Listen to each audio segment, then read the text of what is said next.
కూడా ప్రజలు వాస్తవాలు తెలుసుకొని టీఆర్ఎస్ పార్టీకి వ్యతిరేకంగా ఏ విధంగా నిర్ణయించుకున్నారో తెలిసిన విషయం. ఇటువంటి పరిస్థితుల్లో వాస్తవ విషయాలు చెప్పాలని చెప్పి రావడం జరిగింది.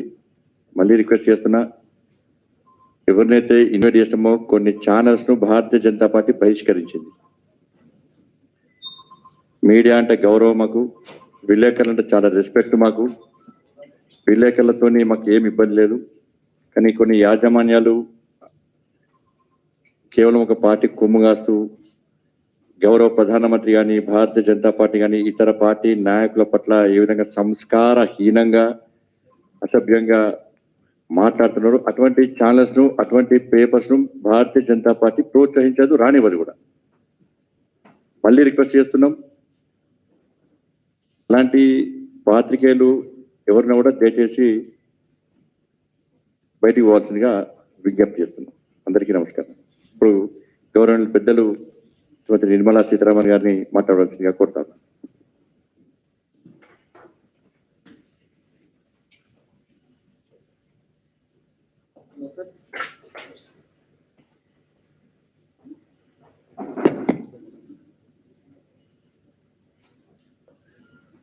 అందరికీ నమస్కారాలండి.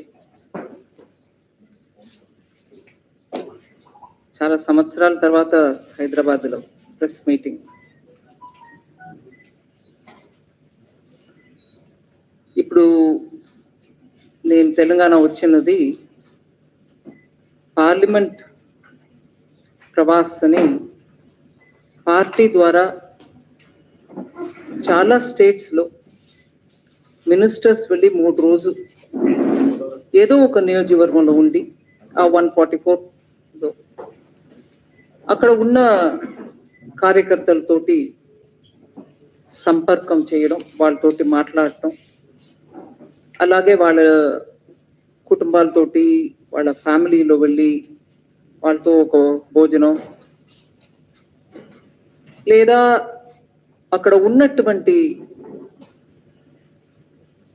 సమాజంలో ఉన్నటువంటి కొన్ని సెక్షన్స్ తోటి మాట్లాడటం, వాళ్ళ మనసులో ఈ మాట ఏముంది, వాళ్ళ ఇన్పుట్స్ ఏంటి, గ్రౌండ్లో జరిగేది ఏంటి, వాళ్ళకి ఏదైనా ముఖ్యంగా చెప్పాల్సిన విషయం ఉందా అనేదిని ఒక రకంగా మాట్లాడి అర్థం చేసుకొని రావడానికి. దీంట్లో ఆ నియోజకవర్గానికి ఒక్కసారి వెళ్ళాలని ఏం రూల్ లేదు. నేను నా తరపు నుంచి ఇక్కడ కోఆర్డినేట్ చేసే పెద్దలు, పార్టీ ప్రెసిడెంట్ ప్రేమేందర్ రెడ్డి గారు, వీళ్ళు ఈ పర్టికులర్ ప్రోగ్రామ్కి కోఆర్డినేషన్ వాళ్ళే చేస్తున్నారు కాబట్టి వాళ్ళతో మాట్లాడి, నేను ఒక్కసారి కాదండి 2-3 సారి కావాలంటే నేను రావాల్సి ఉంటుంది. ఎందుకంటే ఆ 3 రోజుల్లో నేను ఎంత న్యాయంగా అందరినీ కలవడం వీలవుతుందో నాకు తెలియదు. అందుకని కొంచెం బిట్స్లో హ్యాండిల్ చేద్దాం అని చెప్పుకొని ఈ 3 రోజుల్లో కొంతమందిని మళ్ళీ 2-3 సార్లు అందరినీ కలుద్దామనే ప్లాన్. దీని ద్వారా నిన్న మొన్న నాకు చాలా మంచి అనుభవాలు. మా కార్యకర్తలు అందరూ చాలా ఉత్సాహంగా ఉన్నారు. గ్రౌండ్లో వాడికి ఉన్న సిట్యువేషన్, అట్లాగే ప్రజల పట్టు ఉన్న సేవాభావంతో నేను ఈ ఇష్యూస్ని ఎలాగైనా తీసుకెళ్ళి రాష్ట్ర ప్రభుత్వం లేకపోతే కేంద్ర ప్రభుత్వంలో చెప్పి దీనికి సొల్యూషన్స్ తెప్పించాలి అనే కమిట్మెంట్ తోటి ఉన్నటువంటి కార్యకర్తలు నాకు చాలా ఇన్స్పిరేషన్గా ఉంటుంది. అది కాకుండా పర్టికులర్లీ ఇంట్లో వెళ్ళి కార్యకర్తలతోటి ఉండడం అనే ఆ కార్యక్రమంలో కూడా ఒకరోజు భోజనం ఒక ఇంట్లో, ఒకరోజు పొద్దుటే బ్రేక్ఫాస్ట్ ఇంకో ఇంట్లో అని, ఇవాళ మార్నింగ్ కూడా ఒక దళిత్ బస్తీలో ఉన్నటువంటి ఎస్సీ మోర్చా ప్రెసిడెంట్ వాళ్ళ ఇంటికి వెళ్ళాం, మండల్ ప్రెసిడెంట్ వాళ్ళ ఇంటికి వెళ్ళాం. వాళ్ళ కుటుంబం అందరితో సభ్యులతోటి మాట్లాడటం జరిగింది. సామాజిక వర్గం అని చూసి పర్టికులర్లీ ఒక కమ్యూనిటీ అని వెళ్ళకుండా ఈసారి ఫార్మర్స్ యాజ్ అ సెగ్మెంట్, రైతుల సమస్యలను అర్థం చేసుకోవడానికి ఇవాళ మార్నింగ్ ఒక పెద్ద మా కిసాన్ మోర్చా సంబంధించిన కార్యకర్తలు వాళ్ళతో స్నేహంగా ఉన్నటువంటి కొంతమంది రైతులు వాళ్ళందరినీ పిలిపించి ఒక కన్సల్టేటివ్ మీటింగ్ లాగా వాళ్ళ విషయాలు చెప్పడం, అది విన్నాక దానికి జవాబు కాదు కానీ అది విని దాని తర్వాత నా వాట వచ్చినప్పుడు మోదీ బీజేపీ గవర్నమెంట్ 2014 నుంచి వాళ్ళ వరకు రైతులకి ఏమేమి చేశారు, ఇంకా ఏం చేస్తూ ఉన్నారనేది కూడా వివరంగా చెప్పడం జరిగింది. నిన్న అన్ని పార్టీలో ఉన్నటువంటి మోర్చాస్ అంటాం, అంటే 6 మోర్చాలు ఉన్నాయి. Kisan Morcha, SC Morcha, ST Morcha, minority Morcha, OBC Morcha, మహిళా మోర్చా, ఈ 6 తోటి కూడా వాళ్ళందరూ కూడా ఒకే మీటింగ్కి వచ్చారు. వాళ్ళు ప్రతి ఒక్కరు కూడా వాళ్ళ మోర్చా సంబంధించిన ఇష్యూస్ చెప్పారు, అవి మాట్లాడుకున్నాం. సో ఈ పట్టు ఎసెన్షియలీ పార్టీ కార్యకర్తలు, పార్టీ కుటుంబాలు ప్లస్ పార్టీ సంబంధించిన మోర్చాల నుంచి వచ్చే రిప్రజెంటేటివ్స్ వాళ్ళందరితోటి సంపర్కం చేయడమే మెయిన్ ఈ పట్టు విషయం. సమ్మన్ సబ్స్టెన్స్ నాకైతే చాలా బీజేపీ ఒక సంగారెడ్డి, కామారెడ్డి, నిజామాబాద్ పక్కన ఉన్నటువంటి కాన్స్టిట్యువెన్సీలో ఉన్న మా కార్యకర్తలు అందరం కూడా చాలా మోటివేటెడ్ గా ఉన్నారు. It was very very inspirational.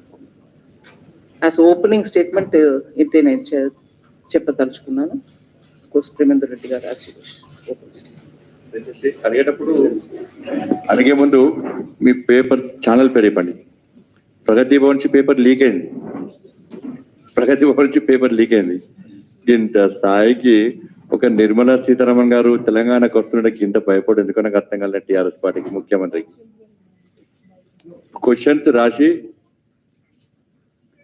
ఇక్కడ భారతీయ జనతా పార్టీలో బీజేపీ బీట్ చూసేటువంటి రిపోర్టర్స్ అందరూ సత్తా ఉన్నోళ్ళు, పక్కా కంకలు అంటారు, కంకలు వాళ్ళు కదా.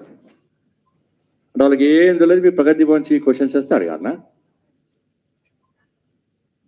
ఇటువంటి చిల్లర వేషాలు దయచేసి బంద్ చేయాలి. వారు అన్నిటికీ సిద్ధం ఉంటారు, వారికి ఫైర్ బ్రాండ్ వారు. కానీ మీడియా దయచేసి మీ ఛానల్ పేరు కానీ పేపర్ పేరు చెప్పినా కానీ వారికి క్వశ్చన్ సార్ కొన్ని ఛానల్స్ చెప్పాల్సిన అవసరం లేదు, బహిష్కరిస్తాం కాబట్టి గౌరవప్రదంగా. ఎవరైనా కనుక మీరు అడగాలనుకుంటే దయచేసి ఏ వైపు నుంచి మీరు రిప్రజెంట్ చేస్తున్నారు అనేది మీరు అడగొచ్చు. మీరు అడిగితే వారు చెప్తారు.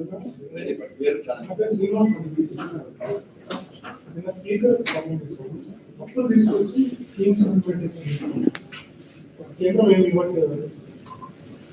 తీసుకొచ్చి మాత్రం ఇక్కడ స్కీమ్స్ వస్తున్నాయి. కేంద్ర ప్రభుత్వ సాధారణ అప్పుడు తీసుకుంటున్నాము. స్కీమ్స్ ఇంప్లిమెంటేషన్ నిజంగా కేంద్ర ప్రభుత్వ సహకారం రాష్ట్రం స్కీమ్స్ అప్పుడు తీసుకునే అమలు చేస్తున్నారు. ప్రతి స్కీమ్ కి కేంద్ర ప్రభుత్వం ఒక వాట ఉంటుందండి, స్టేట్ ప్రభుత్వం ఒక వాట ఉంటుంది. ఇప్పుడు లాస్ట్ 1 year నుంచి ఒక విషయం నేను మీ దృష్టికి తీసుకొస్తున్నాను. డైరెక్ట్ గా దీనికి ఆన్సర్ కాదు అది, కానీ అది చెప్పడం వల్ల ఈ ఆన్సర్ కూడా మీకు అర్థమవుతుంది.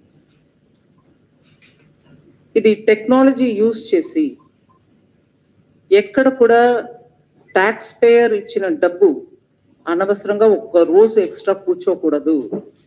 ఏ ప్రాజెక్ట్ వెళ్ళాలో ఆ ప్రాజెక్ట్ టైంకి వెళ్ళాలి అనే ఆ దృష్టిలో ఒక సిస్టమ్ తీసుకొచ్చాము. ఇది ఈ ప్రాజెక్టుకు వర్తిస్తుంది నేను చెప్పట్ల, కానీ చెప్తున్నాను. ట్యాక్స్ పేయర్ ఒక్కొక్క పైసాని సరిగా ఉపయోగం చేయడానికి కేంద్ర ప్రభుత్వంలో ఏమేం చర్యలు తీసుకుంటున్నాం దాంట్లో ఒక్కటి మీ ముందు ఇప్పుడు పెడుతున్నాం. దానివల్ల డిజిటైజ్ చేసేసాం పూర్తిగా. ఇప్పుడు సెంట్రల్ స్కీమ్ ఒకటి ఉందనుకోండి, దాంట్లో సెంట్రల్ వాటా 60 రూపాయలు పెట్టి స్టేట్ వాటా 40 రూపాయలు పెట్టినాక అది 100 రూపాయలు అయి ఆ ప్రాజెక్ట్ లాంచ్ అవుతుంది. ఇప్పటి వరకు ఉన్నటువంటి పరిస్థితుల్లో ఈ సిస్టమ్ వచ్చే ముందు 60 రూపాయలు సెంటర్ పెట్టేస్తుంది, స్టేట్ వాటా ఉండదు. నేను తెలంగాణ గురించి చెప్పట్ల, సిస్టమ్ ని వ్యాఖ్య చెప్తున్నా. తెలంగాణ గురించి ప్రత్యేకం ఆన్సర్ ఇద్దాం. సో ఈ 60 రూపీస్ పెట్టేస్తాం, తర్వాత 40 రూపీస్ స్టేట్ పెడుతుంది. అది ఎప్పుడు పెడుతుందో మనకు తెలియదు. ఈ 60నే ముందు వాడుకుంటారు, లాంచ్ చేస్తారు. దాని తర్వాత ఈ 40 వస్తుందో లేదో మనకు తెలియదు. ఇన్కంప్లీట్ గా ఉంటుంది, ప్రాజెక్ట్ ఇన్కంప్లీట్, ఇంకా ఇవన్నీ వస్తాయి. దాని తర్వాత ఎప్పుడు ఏ టైంలో ఈ 40 తిరిగి వస్తుందో మనకు తెలియదు. ఇవన్నిటి వల్ల ప్రాజెక్ట్స్ చాలా పెండెన్సీలు ఉండిపోతాయి. ఎవరు వాటి వల్ల పెండింగ్ తెలియదు. ప్రజలేమో సెంట్రల్ గవర్నమెంట్ ఇవ్వాల్సిన ఈ ప్రాజెక్ట్ లో ఇంత డిలే అవుతుంది ఏంటి అని అడుగుతారు. ఇవన్నిటికీ ఇవాళ ఆ సిస్టమ్ ద్వారా మీరు పెట్టిన వెంటనే ఆ డబ్బు పెట్టేస్తాం, just in matter of minutes. ఇది డిజిటైజ్ అయిన తర్వాత దానివల్ల ఎక్కడ కూడా స్టేట్ హిస్సా వచ్చిందా, సెంట్రల్ వాటా రాలేదా, ఇవన్నీ గొడవ ఉండదు. ఇద్దరిది ఒకే టైంలో పడుతుంది ఆ అకౌంట్ లో. ఈ రిఫార్మ్ తీసుకొచ్చింది మోదీ సర్కార్, కేంద్ర ప్రభుత్వం. ఎందుకు? ఆఫ్టర్ ఆల్ ఒక్కొక్క పైసా ప్రజలది. ఎక్కడో ఒక చోట్ల ఆగిపోయి ఉంది, పార్క్ అయిపోయింది, ప్రాజెక్ట్ నడవల. ప్రజలేమో అడుగుతున్నారు కేంద్ర ప్రభుత్వాన్ని. ఇంకా గోల ఉండకూడదని ఈ సిస్టమ్ తీసుకొచ్చాం. అది ఇప్పుడు ఒక ప్రాజెక్టు నేను అప్పు తీసుకొచ్చి నడుపుతున్నా, దీంట్లో కేంద్ర ప్రభుత్వం సహకారం లేదు అని అంటే అది కేంద్ర ప్రభుత్వం ప్రాజెక్టే కాదు కదండి. నువ్వు అప్పు తీసుకొచ్చుకో, ఒక ప్రాజెక్ట్ లాంచ్ చేసుకో, నీ పేరు పెట్టుకో, ఏదైనా చేసుకో, నో ప్రాబ్లం. బట్ కేంద్ర వాటా కూడా తీసేసుకుని దాని మీద నేను అప్పు తీసుకొచ్చి ఇంకా దాన్ని మ్యాన్షన్ లాగా కట్టేశాను, ప్రజలకి నీవు 1 బెడ్రూమే ఇస్తున్నావు, నేను 40 బెడ్రూమ్ ఇస్తున్నాను, కానీ నా ఉసిరికాయ ఎంత డబ్బు నీకు దాంట్లో ఉందా లేదా? అది ఉసిరికాయో ఇంకొకటో ఉందా లేదా? ఉన్నప్పుడు మా పేరు కూడా పెట్టు. సో నేను అప్పు తీసుకొచ్చి నడుపుతున్నానంటే that's your wish, I have nothing to comment on it. But ఏదైతే మా ప్రోగ్రామ్ అని మేము డబ్బుతోటి ఇస్తున్నామో దాంట్లో మా పేరు ఉండాలి. ఇది ప్రత్యేకంగా ఆ పేరు మార్చడం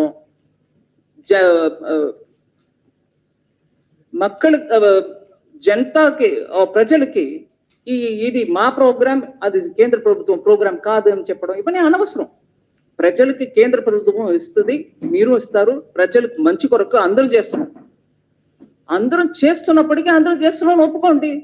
కేంద్ర ప్రభుత్వం వాటే లేదు, మేము మా పేరు పెట్టుకుని కప్పు తీసుకుని నడుపుతున్నాం అంటే అది మీ ప్రోగ్రామ్ అయ్యా. దాంట్లో నాది ఉంటే నాది ఉందని చెప్పడానికి నీకేం అభ్యంతరం అని అడుగుతున్నాం.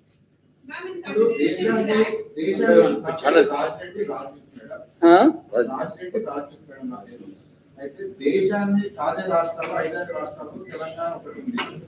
తెలంగాణ కేంద్ర ప్రభుత్వం పథకాలు అమలవుతున్నాయి కదా, కేసీఆర్ ఫోటో పెడతారని రాష్ట్ర ఆర్థిక శాఖ మంత్రి అడుగుతున్నారు. నాకు అర్థం లేదండి. దేశాన్ని సాధే రాష్ట్రాల్లో 5 రాష్ట్రాల్లో తెలంగాణ ఒకటి ఉంది. దేశానికి మొత్తం నడవడానికి కంట్రిబ్యూషన్. 5 రాష్ట్రాల్లో తెలంగాణ కూడా ఉంది. తెలంగాణ ఇచ్చే డబ్బుల ద్వారా వేరే రాష్ట్రాలకు కూడా పోతున్నాయి. కేంద్రంలో కూడా కేసీఆర్ ఫోటో పెడతారని ఇక్కడ రాష్ట్రానికి సంబంధించిన ఆర్థిక మంత్రి ప్రశ్నిస్తున్నారు. ఇది నేను కొంచెం క్లుప్తంగా ఆన్సర్ ఇవ్వకుండా కొంచెం పెద్దగా ఆన్సర్ ఇస్తాను. వ్యంగ్యంగా సినికల్ గా నువ్వు ఎంతైనా తిప్పు బాబు, నువ్వు ఎంత కావాలో దాన్ని ట్విస్ట్ చెయ్యి. హిందీలో చెప్తారు తోడ్ మరోడ్ చెయ్యి. విషయం ఏంటి? నేను అదే ప్రశ్నకి నేను ఇంకో రకంగా అడుగుతున్నా. తెలంగాణలో హైదరాబాదు 55% తెలంగాణ ఇన్కమ్ కు కాంట్రిబ్యూట్ చేస్తుంది. 55%. నేను ఉదాహరణకి జిఎస్టీ ఎగ్జాంపుల్ తీసుకొని చెప్తాను, అప్ టు 50 to 55%. ఆదిలాబాద్ లో ఒక ప్రాజెక్టుకి హైదరాబాద్ ట్యాక్స్ పేయర్ ఇచ్చిన డబ్బుతోటి ఇక్కడ నేను చేస్తున్నానని హైదరాబాద్ ఓటర్లు అందరి పేరు మీద నడుపుతారా? హైదరాబాద్ లో ఉన్నట్టు ఎంపీ వారు ఫోటో పెట్టి నడుపుతారా? అక్కడ ఉన్న బిల్డింగ్ మీద నీ అది చెప్తావా, హైదరాబాద్ ఇచ్చిన రెవెన్యూ వల్ల ఈ బిల్డింగ్ కడుతున్నావు అని పెడతారా? అట్లా ఉంది. అంటే వ్యంగ్యంగా నేను ఎంతైనా అడుగుతా, వెటకారంగా మాట్లాడతా, అవన్నిటికి సరి సాటి జవాబు ఇవ్వు అనంటే ఇది జవాబు. హైదరాబాద్ 55% మీకు ఇన్కమ్ ఇస్తుందంటే అన్ని జిల్లాల్లో నడిపే ప్రతి కార్యక్రమంలో కూడా హైదరాబాద్ ఎంపీ మీరు కాదు కదా, మరి ఎంపీది పెట్టుకోండి. ఇట్లా జవాబు ప్రజల కోసం ఇస్తున్నావు, ఎదురు ఆపోజిట్ పార్టీ కోసం ఇవ్వట్ల. బీజేపీ ఒక ప్రశ్న అడుగుతుంది, బీజేపీకి నేనెవరు ఇవ్వడా, హూస్ బీజేపీ అనొచ్చండి. కానీ బీజేపీ అడిగే ప్రశ్న, అలాగా టిఆర్ఎస్ అడిగే ప్రశ్న, ప్రజలకి దానికి జవాబు కావాలనే దాని కోసం అడుగుతున్నాం. మేము, మీరు, ఎవరు అడిగినా, మీడియా ఎవరు అడిగినా కూడా ప్రజలకి దాంట్లో ఒక ఎక్స్ప్లెనేషన్ కావాలి. అది ఇవ్వడం ఇవ్వకుండా పోవడం అది మీ ఇష్టం. కానీ వ్యంగ్యంగా ఇలా తిప్పితే వ్యంగ్యంగా ఎవరైనా తిప్పగలుగుతారు.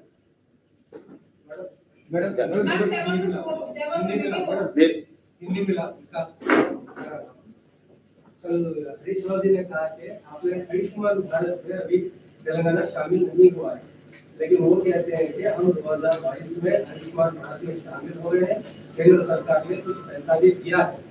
अगर आप साबित कर सकते हैं कि हम आयुष्मान में शामिल नहीं हुए हैं, तो आप रिजाइन कीजिए, गलत होता है या तो मैं रिजाइन करूँ.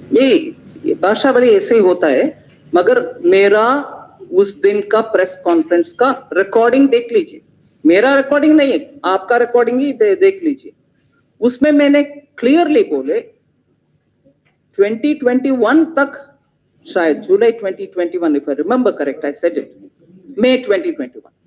లేదు వారు హిందీ ప్రశ్న అడిగారండి, నేను మళ్ళీ తెలుగులో మీకు కూడా అదే విషయం చెప్తాను. తెలుగులో చెప్పనా? నా ప్రెస్ కాన్ఫరెన్స్ లో నేను ఏం చెప్పాను ఈ విషయం మీద అనేది ఒకసారి శుభ్రంగా చూసుకోమనండి, చూసుకొని మాట్లాడమనండి. దాని తర్వాత ఇంతో అవ్వలు అంత టెన్షన్ పెట్టుకుని నేను రెసిగ్నేషన్ చూసుకుందామండి. ప్రజలు ఎవరిని తీయాలి, ఎవరిని పెట్టాలనేది ప్రజలు చూసుకుంటున్నారు. ప్రతి మాటకి రోజు పొద్దుటే లేచి రోజు సాయంకాలం ఒక ప్రెస్ కాన్ఫరెన్స్ పెట్టుకుని పల్నా నువ్వు రిసైన్ చెయ్యి, నీ అన్ని ఏకవచనం. రిసిగ్నేషన్ తర్వాత ముందు నేను ఇచ్చినదని చూడమనండి. నేను దాంట్లో చెప్పింది కూడా ఇదే. 2021 వరకు చాలా వరకు ప్రోగ్రామ్స్ లో పార్టిసిపేట్ చెయ్యం, నో వే అన్న వాళ్ళు అప్పుడు ఎందుకో మనసు మార్చుకొని వచ్చి చేరారు అనే లైన్ కూడా నేను చెప్పాను అక్కడ. కానీ ఆ 2021 జ్ఞానం ఎందుకంటే వచ్చింది? అప్పటి వరకు ఏం చేశారు? ప్రజల్ని మబ్బు పెట్టడానిక? సో పూర్తిగా విని మాట్లాడితే అందంగా ఉంటుంది. పర్టికులర్లీ మినిస్టర్స్ ఒక పొజిషన్ లో ఉన్నవాళ్ళు ఊరికే ఏదో విన్నాను దాన్ని పెట్టుకుని రెస్పాండ్ చేశాను, ఆ పద్ధతి వద్దండి. ప్రజల కోసం మనం కొంచెం డీటెయిల్డ్ గా మ్యాటర్ ఆఫ్ ఫ్యాక్ట్ గా చెప్పడం అవసరం.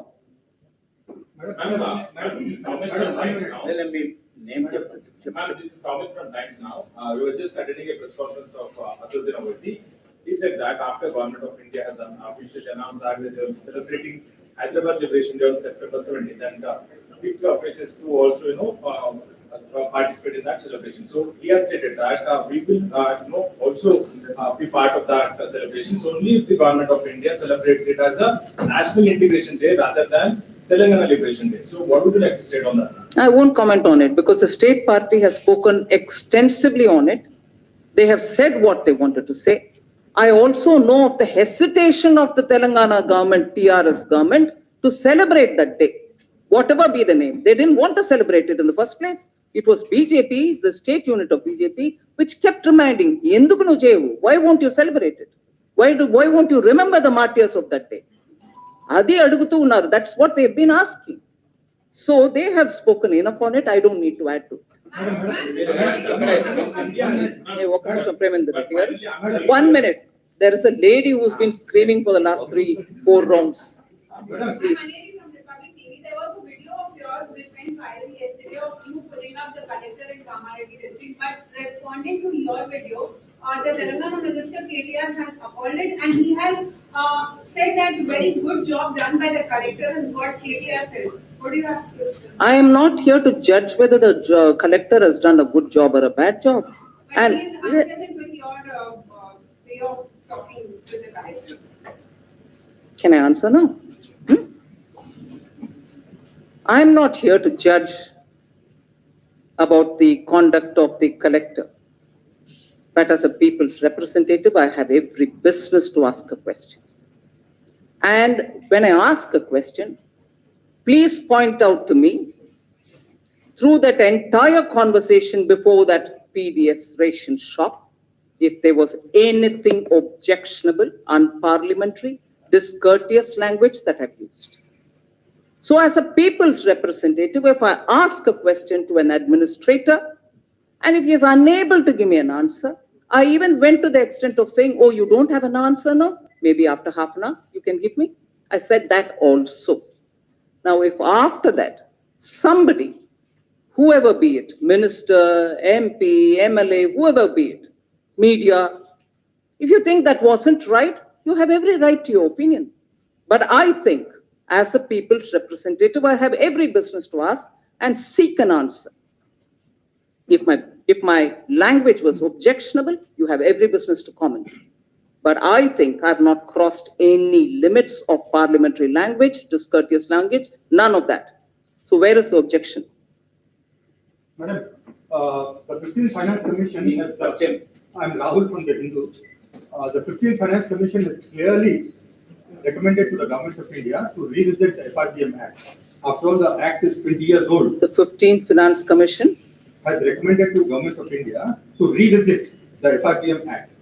It's almost 20 years old now. I'm asking this question in the background of frequent poses of our Chief Minister that the limit of FRGM has not been raised for the government, state government, to raise additional loans. What is your stand on that? 15th Finance Commission recommends. During COVID, because of the contingency, which was the arising out of the pandemic and the lockdown, the borrowing limits of the states were increased from 3% to almost up to 5%. Some with, a few of them with some conditions which were with an objective of getting reforms through. So the conditions were not indiscreet, they were very clearly aimed at achieving some of the objectives of reform. So the central government, at the time of the lockdown, post the lockdown, because of COVID, understood and in consultation with the states, increased the borrowing limit. So we have responded where there is a need for increasing the borrowing limits. Madam, one question. Ma'am, I have two questions. First one is for the purpose of tax. Yeah, this is funded from Nampally. For the purpose of taxation, it may be central, state, or local. Isn't that the taxes are paid by Karnataka, Telangana, Andhra, or India? That's number one. Number two, sorry. What did you say? Karnataka, Andhra, or Indians. What is the rule for this?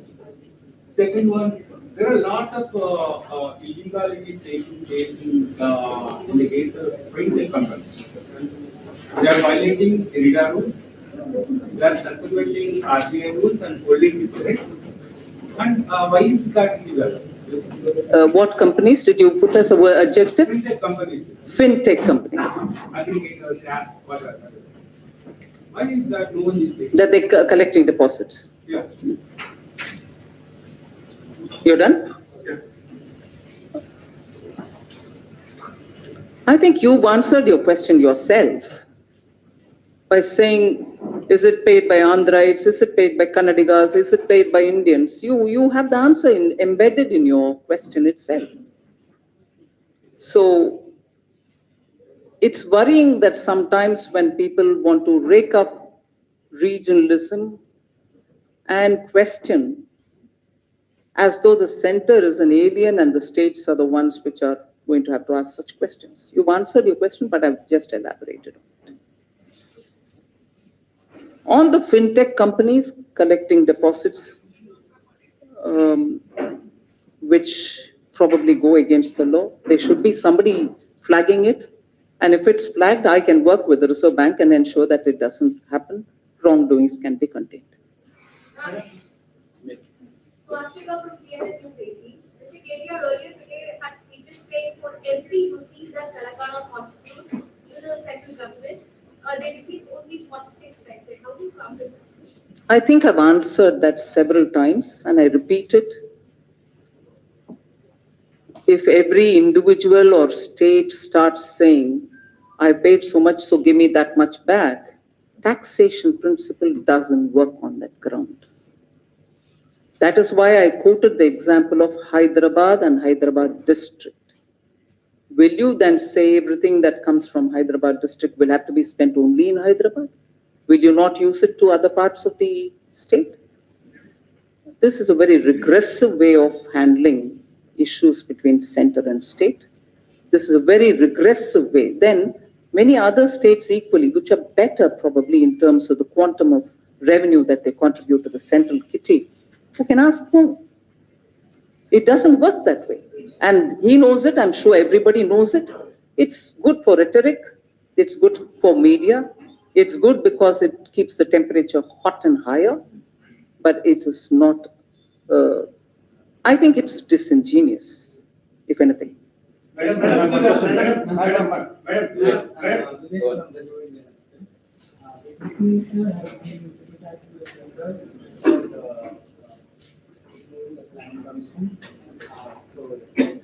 some intellectuals from Telangana, they were suggesting that there should be some body which will have the power to control the expenditure of the state, and it should be independent of the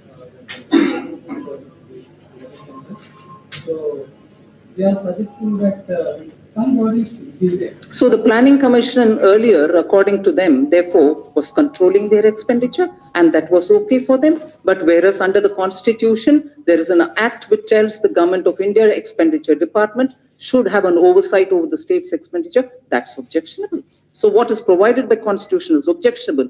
Whereas what the Planning Commission, which at that time was not even constitutionally provided, it wasn't even statutorily provided. That is acceptable.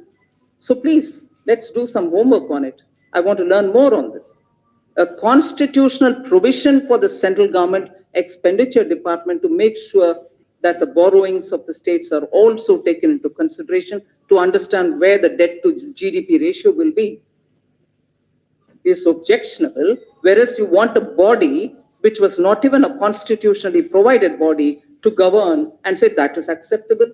So I'm surprised at this. No arguments here. If you're voicing your view, I'll take it. Then. Not because let us look at Nageshwaran project. Yes. So many years we are realizing that Yes. there were checks and balances. Right. So we should have come out long back. Absolutely. I should have come out long back. 40,000 becoming 1,40,000. I'm sure it should have come out long time back. I agree. Yeah, ma'am, one question. Ma'am, the GDP growth in the first quarter was 13.5%. Could you see similar double-digit growth for that time? Well, I'll hope for. We'll work for it. And I'm also taking into consideration the facts that economies which were far developed than India, economies which are comparable with India like the other emerging markets, and I'm not deriding anybody, but the reality is, at a time when multilateral institutions, whether they are World Bank, IMF, or any others, who are looking at global economy, are clearly saying that many of these countries are on the verge of recession if they are already not in it. And, sorry, and there are economies which are at a high risk of recession. Some of them 85%, some of them 15, 16%. And the report also very clearly says that India is not on the verge of a recession at all. So, if we are not on the verge of recession,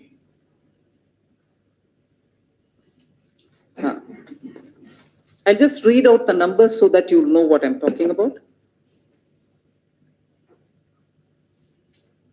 This is a Bloomberg report. It says, I'm starting from the highest, not by the size of the economy. Sri Lanka has 85% probability for getting into recession. New Zealand 33%, South Korea 25%, Japan 25%, China 20%, Hong Kong 20%, Australia 20%, Taiwan 20%, Pakistan 20%, Malaysia 13%, Vietnam 10%, Thailand 10%, Philippines 8%, Indonesia 3%, India 0%. Bloomberg report. So if we are not on the verge of recession, it also gives me the confidence that if we are constantly responsive in terms of the sections which need hand-holding, in terms of the boosts that we have to give the economy, we will keep going on that route. And therefore, the Q1 growth, which some argue saying it's on the base, on a low base, but low base of last year, Q1 over 2020 when there was a lockdown also was low base. So it's all right, whatever be it. Compared to the economies that we are talking about, we are still on a very sound wicket. We are literally the fastest growing economy. The number, whether it is 7.8, 7.5, 7.4, all that is later when it comes. But we will be continuing to go in that strength. I think the people of India have really understood that they are coming out and spurring the economy, and I'm really grateful that they're coming out of the COVID distress. Just let me ask my added question on this. One second, మీరు అయిపోయింది. తెలంగాణ మంత్రులు గారిని ముఖ్యమంత్రితో సహా కేంద్రంలో వచ్చి ఆరోపణ చేస్తారు. తెలంగాణ మీద నిర్లక్ష్యంగా వ్యవహరిస్తుంది బీజేపీ కేంద్ర ప్రభుత్వం చెప్పి ఆరోపణ చేస్తుంది. విభజన చట్టంలో పొందుపరిచిన హామీలను అమలు చేయడం దగ్గర నుండి రాష్ట్రానికి రావాల్సిన ట్యాక్సుల వరకు విషయాల్లో కూడా ఒక రకమైన నిర్లక్ష్యంగా ఉంటుంది వీళ్ళ దీంట్లో వాస్తవం ఉందంటారు. 1% కూడా వాస్తవం లేదు. నేను ఖచ్చితంగా చెప్తాను. ఈ అబ్స్ట్రాక్ట్ గా నిర్లక్ష్యంగా ఉన్నారు, మాకు ఏం చేయట్లేదు, మాకు ట్యాక్స్ ఇవ్వట్లేదు. ఇప్పుడు ట్యాక్స్ గురించి వారు అడిగిన దానికి నేను చెప్పాను. ఫార్ములా ఫినాన్స్ కమిషన్ ఇస్తుంది. ఎవ్రీ మంత్ ట్యాక్స్ డెవల్యూషన్ ఆ ఫినాన్స్ కమిషన్ ఇచ్చిన అదే ఫార్ములా మేరకి మేము ఇస్తూ పోవాలి.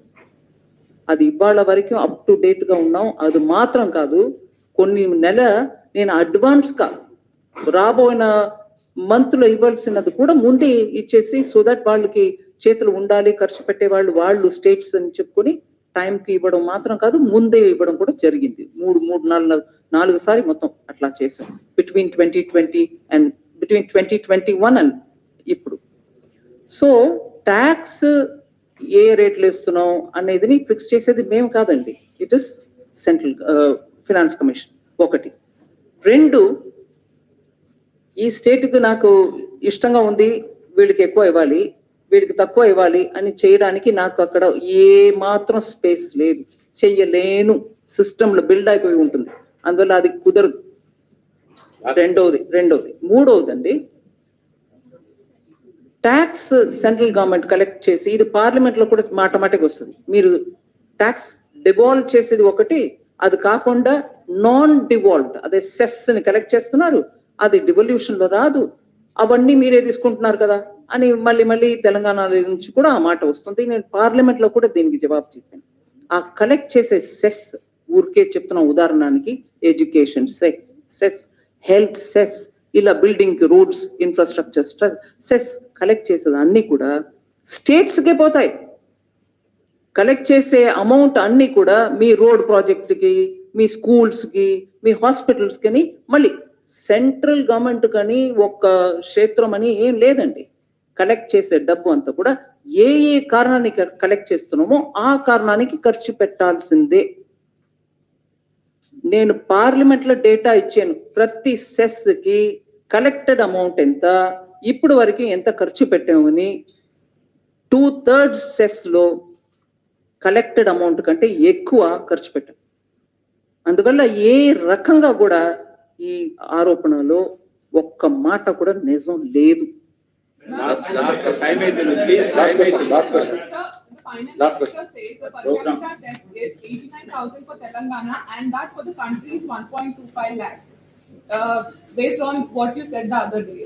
So would you like to clarify on that? And to that, they say the debts are in the FRBM limits and there are not many loans. Oh, I'm very glad you asked this question. I'm actually very glad that you asked me this question. It's one thing to have your debt very much under the FRBM limits. Good, and that's how it should be. There are out of the budget borrowings, which you also do, and these are when your public sector undertakings under the state government or any other such, who have revenue source of their own and whose board takes a call, and then you go and borrow. And then that board, that company can repay it. But what is shown in the budget, which the central government also under the FRBM asks, saying how much is it? Is it 4%? Is it beyond 4? Is it 5? And during COVID period, it didn't have to go beyond 5 and so on. If you borrow under the FRBM, but probably borrow as much or more outside of that, which doesn't come into the budget. It's outside of the budget. Now, both put together, you may say, why should you put together? They have taken care of by borrowing because they have a provision to borrow. They also are seeking permission and then borrowing. But many of that is beyond their capacity and it doesn't even come into your budget. You're not telling the people of Telangana or the elected representatives about that burden also getting added on here. So, in a way, we are all spending time talking about things, saying, no, it is blue, dark blue, but not light blue, but that it is blue is the discussion. And that, in a way, by getting further deeper in this conversation, Telangana is probably accepting that they are actually beyond the limit. So it is this, but it is not that. Arey Baba, both put together, it is that. Na. Will you put together? You shouldn't put together will be the next answer. I can tell you by before the time I leave from the city, there will be one more response. There will be one more response to say, no, what is she saying? You can't add these two. I'm not saying add these two, but eventually the state is getting burdened by out of the state budget borrowing as much as this. This at least is in the knowledge of the assembly, that is not. Chepta. For the out of the budget borrowings, you are already adding for the previous years. It should be retrospective instead. I'm not getting into that debate, ma'am. We can have it separately. I'm not refusing to get. Oka nimisham andi. Jawab cheptunappudu naaku anta intelligence ledu. Mee laga ashtavadanam cheyadaniki. Koncham mellaga velta. So it's all right. We can always get into the details of this is not it, that's not it. Is she talking like this? Overall, and I quoted the former finance minister of Telangana when I said, every child born in the state has now got 1.25 lakh on their head. What was the response to it? No, it's not 1.25, it is probably 110. You're admitting that you're burdening the future generation. Wo hai story. Please. Ma'am, you said that all development, ma'am. No, I can't. Ma'am, I just want to say, but I. No, you had your turn. Please hold on. That one. ఇప్పుడు వరకు ప్రశ్న అడగలేని వాళ్ళు అడగండి మళ్ళీ అదే.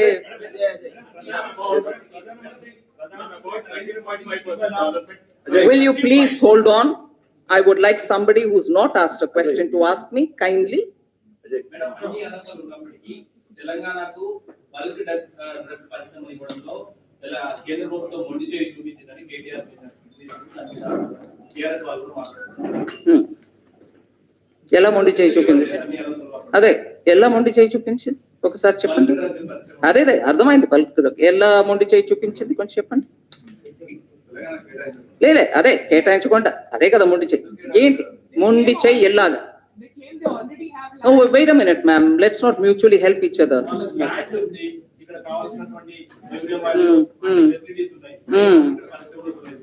ఇవ్వలేదు.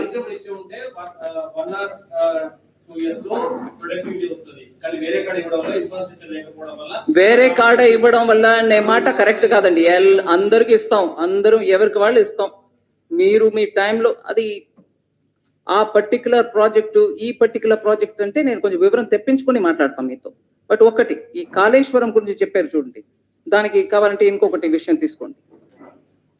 ఒక proper DPR అంటే ఏంటి? Draft project report, detailed project report which comes draft version లో, అది అప్రూవ్ అయినాక అది వెళ్ళి ఫైనలైజ్ అవుతుంది. అది వాజ్ నాట్ ఈవెన్ ప్రిపేర్డ్. నేను ఆల్రెడీ 40 to 1,40,000 చెప్పాను. Cost of running of the water pumps చాలా ఎక్కువ. ఇది సస్టైనబుల్ కాస్ట్ కూడా కాదు, ఫీజిబుల్ కూడా కాదు. ఒక ఆర్టీఐ, నేను చెప్పట్లా, ఆర్టీఐ ద్వారా తెలంగాణ గవర్నమెంట్ నుంచే వచ్చిన రిప్లై, దానికి అప్పు తీసుకోవడం గురించి చెప్పారు. మేము అప్పు తీసుకుని నడుతున్నాం కదండి, మీకు ఎందుకు అభ్యంతరం అన్నారు కదా. చెప్తున్నా, అప్పు తీసుకోవడం దానివల్ల what is the burden on every citizen of Telangana చెప్తున్నా. ఆర్టీఐ ద్వారా వచ్చిన రిప్లై, అప్పు కాళేశ్వరం కోసం 8.25% నుంచి 10.9% వరకు వడ్డీ తీసుకుంటున్నారు. సస్టైనబుల్ అది? ఇవన్నీ ఆలోచించండి. ఊరికే మేము ఏం మాట్లాడలేదు. ఇక్కడ ఉన్న సమస్యల్ని ప్రజలకి ఖచ్చితంగా తీసి చెప్పాల్సిన బాధ్యత మా అందరికీ ఉంది. నేను అక్కడ ఏదో పెద్దగా ఫసల్ బీమా యోజన గురించి మాట్లాడేసాను అని చాలా బాధపడ్డారు. మేము పలానా తారీఖు జాయిన్ చేసాము, అవన్నీ కరెక్ట్. మీరు మీడియాలో ఉన్నారు. ఇవాళ సుప్రీంకోర్టు నుంచి ఏం వచ్చిందండి?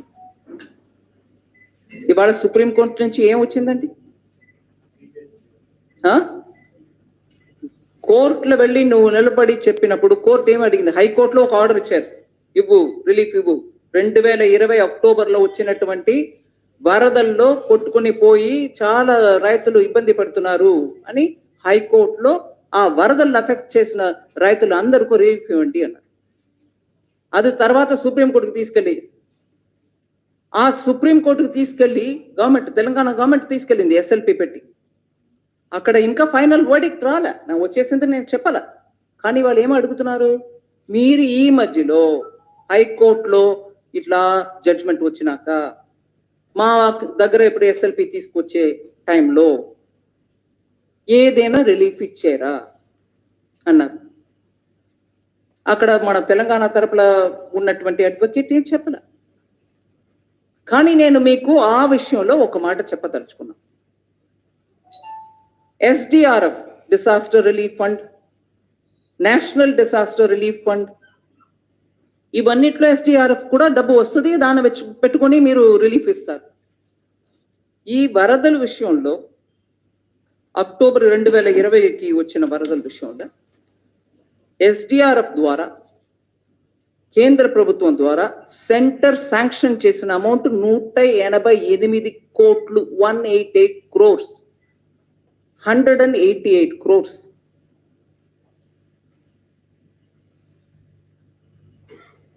ఫిబ్రవరి 2021కే వచ్చేసింది. 15 లక్షల ఎకరం దీంట్లో అఫెక్ట్ అయి ఉందండి.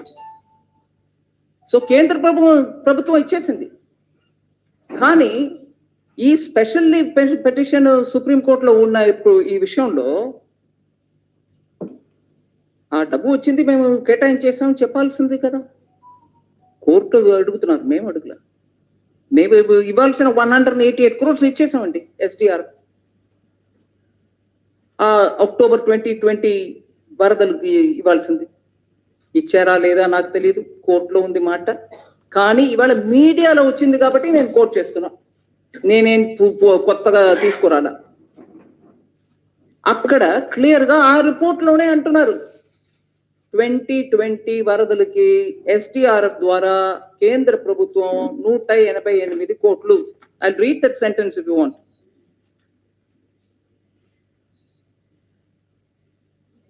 The state government had submitted in a final report to the center in October 2020, giving detailed tables establishing severe crop loss in 15 lakh acre, and that the center had sanctioned rupees 188 crore from the disaster response funds, NDRF or SDR, in February 2021. So తెలంగాణకు నిష్ఠూరం, డబ్బు ఇవ్వట్లే, మీరు ఎవరో అడిగారు అక్కడి నుంచి. ఇవాళ వచ్చిన మాట నేను చెప్తున్నానండి, ప్రతి ఒక్కట్లో ఇదే. ఇస్తూ పోతున్నాం. కానీ నిష్ఠూరం అది ఇది రోజు జవాబు చెప్పడానికి వీళ్ళకి మాకు సరిపోవాలనే లెక్కలు చెప్తున్నారు. మేము అలసట ఉండదు మాకు, ఖచ్చితంగా జవాబు చెప్తూ ఉంటాం. కానీ దాన్ని ఇటు అటు తిప్పేసి ప్రజల్ని మబ్బు పెట్టడానికి చూస్తే గ్రౌండ్ లో వెళ్ళి ప్రజలకు చెప్తామండి. దానికి తయారుగా ఉండాలి. Thank you. ఇటీవల ప్రధానమంత్రి నరేంద్ర మోడీ అనేక సందర్భాల్లో ఉచిత పథకాల గురించి మాట్లాడుతున్నారు. ఇటీవల వచ్చిన ఆర్బీఐ రిపోర్ట్ లో కూడా తెలంగాణ ఫ్రీ స్కీమ్స్ లో టాప్ లో ఉంది. ఇక్కడ రాష్ట్ర మంత్రులు కావచ్చు, ముఖ్యమంత్రి కావచ్చు, అనేక సందర్భాల్లో అన్నారు బీజేపీ ఉచితాలకు వ్యతిరేకం, మేము ఇస్తూనే ఉంటామని చెప్తున్నారు. దాన్ని మీరు వ్యతిరేకమా అని కూడా ప్రశ్నిస్తున్నారు. ఇస్తూ ఉంటాం అంటే నేను దాని గురించి మాట్లాడటానికి ఏం లేదు. కానీ దీంట్లో ఈ చర్చలు మన అందరం భాగస్వామ్యం తీసుకోవాలి. We should become a party to this discussion. అదే నేను చెప్పేది. ఎందుకంటే ఉచితంగా ఇస్తున్నాం అని అంటే ఆ ఉచితానికి అర్థం ఏంటి? ఎక్కడో ఎవరో ఇస్తున్నారు. వాగ్దానం ఇచ్చి ఉచితంగా ఇస్తున్నాం అని అంటే నువ్వు పవర్ కు వచ్చినాక దానికి కావాల్సిన ప్రొవిజన్ నీ స్టేట్ చేయగలుగుతుందా? నీ దగ్గర అంత సొమ్ము ఉందా, అంత ట్యాక్స్ రెవెన్యూ ఉందా అని అసెస్ చేసుకొని దానికి కావాల్సిన ప్రొవిజన్ ని బడ్జెట్ లో చూపించండి. నేను ఉచితంగా 15 లక్షల రైతులకి లోన్ వేవర్ 1 లక్షం తలుచుకున్నా, దానికి ఇంత అమౌంట్, ఆ అమౌంట్ నేను బడ్జెట్ లో పెట్టాను. మా స్టేట్ లో అంత సొమ్ము ఉంది, నేను పెడతాను అని పెట్టి చూపించండి. నేను ఉచితంగా ఇస్తాను చెప్పి వాగ్దానం, ఓటు, తర్వాత పవర్ రావడం, దాని తర్వాత ఎవరో డిస్కామ్, జెన్కో వాళ్ళు కట్టేస్తారా అంటే డిస్కామ్, జెన్కో ప్రజల దగ్గర వెళ్ళి నాకు ఓటు ఇవ్వని అడగలా, నువ్వు అడిగావు. దానికి ప్రొవిజన్ చేసే ఆ రెస్పాన్సిబిలిటీ కూడా మన దగ్గర ఉండాలి. అంత రెవెన్యూ స్టేట్ లో ఉందని ముందు చూసుకో. లేదు అప్పు తీసుకునే ఇస్తాం అని అంటే అప్పుకు తగినట్టు రెవెన్యూ వస్తుందా అని మీరు ప్లాన్ పెట్టండి. అప్పు తీసుకుంటాం అంతే, తర్వాత వచ్చేవాళ్ళు చూసుకుంటారు అనే రకంగా చేస్తే అది రెస్పాన్సిబుల్ గవర్నమెంట్ కాదు. ఇవన్నీ ఇది ఒకటే కాదు, ఇట్లా ఇంకా చాలా ఆర్గ్యుమెంట్స్ ఉంటాయి. అవన్నీ కూడా రావాలి. మీడియా, మనం అందరం కూడా దాంట్లో పాల్గొవాలి. Thank you. Thank you very much.